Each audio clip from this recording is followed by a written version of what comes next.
Good morning, everyone. Today we are starting a new topic from the Davidson book. This is rheumatoid arthritis. First of all, introduction basically contains about the how much is the ratio of the female to the male, uh, 3:1, which is mentioned here. So, RA factor mostly prominent there. Further, uh, we can see the pathophysiology. Pathophysiology contains how the pathogenesis is going on. They mentioned the monozygotic, dizygotic phases. Further, HLA-DR4 is the major susceptibility haplotype in most of the ethnic groups, in the 50 to 75%. Uh, Further, DW15 is mostly in the Japanese, but in Indians it is DR1, which is majorly found. Uh, Further, it can be caused due to the infectious agents, genetically susceptible host. Then the cigarette smoking is the strongest factor for the development of the RA, that is rheumatoid arthritis, and also associated with the greater severity. So CD4 plus T cells plays a central role by interacting with other cells in the synovium.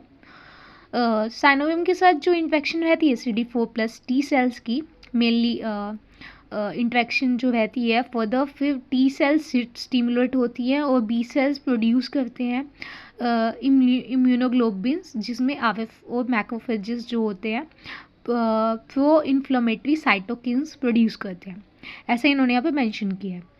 Then इसके बाद हम diagram पे जाएंगे.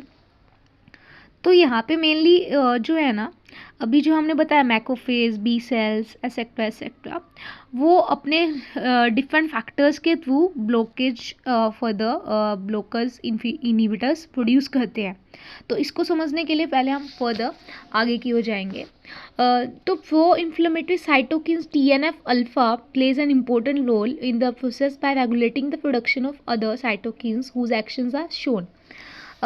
यहाँ पे हमने क्या पढ़ा, TNF अल्फा.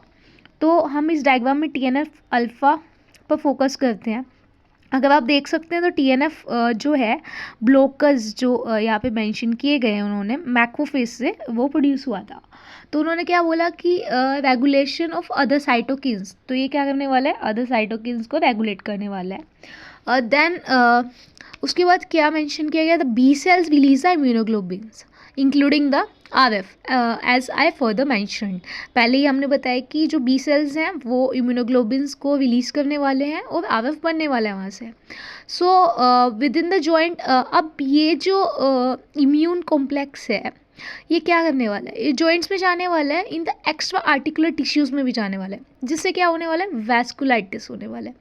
तो वहाँ पे जो फॉलिकल्स हैं वो वहाँ पे लिम्फोइड फॉलिकल्स सिनेविल मेम्ब्रेन में जाने वाले हैं. देन उसके बाद वहाँ पे पैनस फॉर्मेशन होने वाली है, which is the most important point here, you must have highlighted it. So inflammatory granulation tissue that is Pannus spreads over and under the articular cartilage, which is progressively eroded and destroyed. Later, fibers or the bony ankylosing may occur. Muscle adjacent to inflamed joint atrophy and may be infiltrated with lymphocytes. सो यहाँ पे first thing तो ये हो जाएगी कि पैनस formation होगा. पैनस formation in the sense कि कुछ तो गार्ड टाइप में होगा, ग्रैनुलेशन टिश्यू वहाँ पे क्या होने वाले, इकट्ठे होने वाले, इन्फ्लामेटरी टिश्यू जो रहेंगे. देन उसके बाद rheumatoid nodules consisted of a central area of fibrinoid material surrounded by a palisade of proliferating mononuclear cells. वहाँ पे वो बनने वाले हैं मोनोन्यूक्लियर सेल्स, जो सेम क्वालिटी के सेल्स होंगे वो लोग वहाँ पे इकट्ठे होने वाले हैं. देन सिमिलर ग्रैनुलोमैटस लेजन्स में occur in the pleura, lung, pericardium and sclera. It means ये ऐसा नहीं है कि इस केवल जॉइंट्स में होने वाला है, नहीं, ये फर्दर ऑर्गन्स को भी अफेक्ट करने वाला है। It means so lymph nodes in the rheumatoid arthritis are often hyperplasic, showing many lymphoid follicles with large germinal centers and numerous plasma cells in the sinuses and medullary cords. Immunofluorescence confirms RF synthesis by the plasma cells in the synovium and lymph nodes. Now further, किसी भी disease की pathology समझने के बाद हमें clinical features must, जो कि हमें एक पेशेंट में हमें मोस्टली जिसे हम एज्यूम कर सकते हैं कि वो डिज़ीज़ कम डायग्नोज की जा सकती है। तो फर्स्ट ऑफ ऑल हम डायरेक्टली टेबल पे जाएंगे, उधर जो मेंशन है वही नीचे की वो मेंशन है, तो उस पे ज़्यादा फोकस करेंगे। तो डायग्नोसिस के बेस पे अगर इनमें से कुछ जितने भी सिम्टम्स हैं, मैक्सिमम टू मिनिमम जितने सीन होते हैं, तो हम उसके बेसिस पे डायग्नोसिस अपना थोड़ा सा कोरिलेट कर सकते हैं। तो first of all morning stiffness रहती है पेशेंट को greater than 1 hour. Secondary thing, 3 या 3 से ज़्यादा जो जॉइंट्स के एरियाज़ है ना, वहाँ पे अर्थराइटिस देखने को मिलता है, मतलब कि इन्फ्लेमेशन इन द जॉइंट्स ऐसा देखने को मिलता है। Arthritis of hand joints mostly आप देख सकते हैं इस इमेज में, जहाँ पे दिख रहा है कि इन्फ्लेमेशन इन द जॉइंट्स जो है हैंड्स वाले जॉइंट्स पे ज़्यादा देखने को मिलती है। उसके बाद फिर हम कहते हैं कि सिमेट्रिकल अर्थराइटिस, अगर इस हाथ में हो तो उस हाथ में भी होगा, सिमेट्री समट इसमें हुआ है तो उसमें भी होगा, तो सिमेट्रिकल अर्थराइटिस हम यहाँ पे देख सकते हैं। For the rheumatoid nodules in the sense आप देख सकते हैं यहाँ पे जो नोड्यूल्स की फॉर्मेशन हो रही है इस साइड जो है, ये हम यहाँ पे दिखा सकते हैं।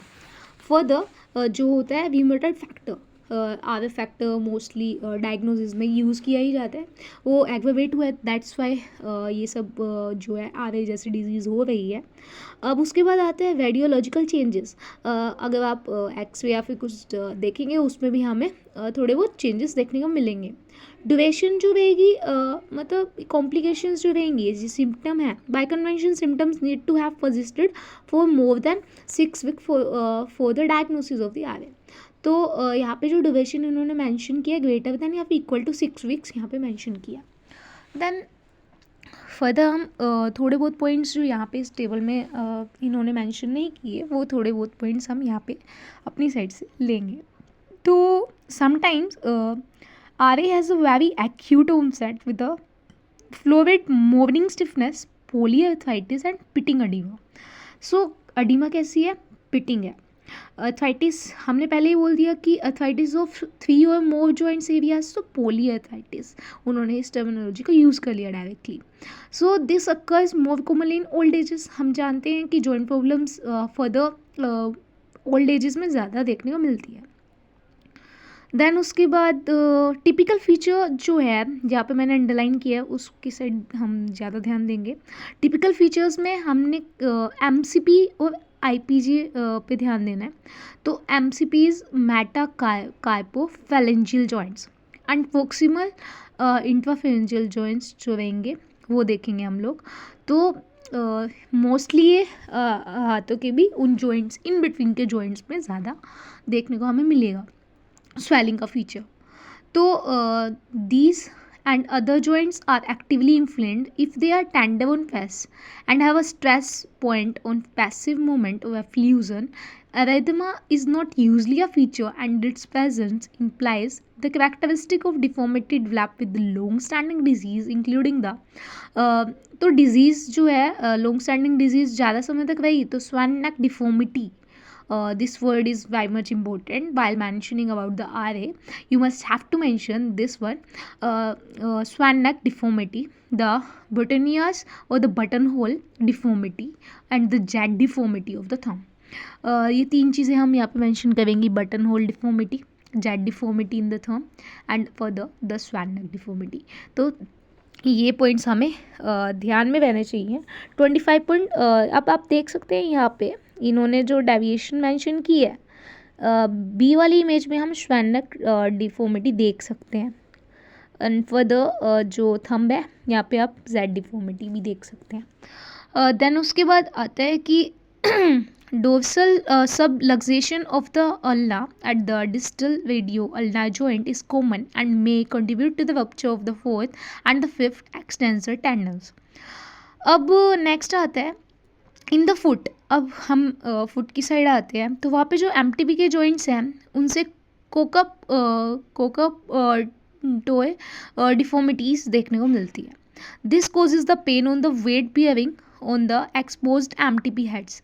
अब पेशेंट जो है वेट बियरिंग कुछ भी मतलब वेट बियर करता है तो उस समय वहाँ पे उसको पेन फील होगा. तो वहाँ पे जो in the hind fit eversion होगा calcaneus valgus is the most common deformity. Further, the popliteal cyst usually occur in the combination with knee synovitis. तो बेकर सिस्ट हमने फर्स्ट ईयर में एनाटॉमी में पढ़ा भी था, जहाँ पे हमने लोअर लिम्ब की डिजीज़ में क्लिनिकल एनाटॉमी में मेंशन भी किया गया था कि नी साइनोवाइटिस जो है बेकर सिस्ट यूजली वहाँ से होता है, where the synovial fluid communicates with the cyst but is prevented from the returning to the joints by a valve-like mechanism. Rupture often induced by the knee flexion in the presence of a large effusion and leads to the calf pain and swelling. अब next हमारा further क्या रहेगा, extra articular features. Extra articular features में हम बताएंगे कि आर्टिकुलरली जो joints के पर थे हमने वो बताया.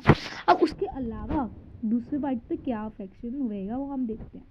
तो एनोरेक्सिया लाइक फीलिंग होगा, वेट लॉस होगा, फटीग होगा, ये कॉमन फीचर्स मोस्टली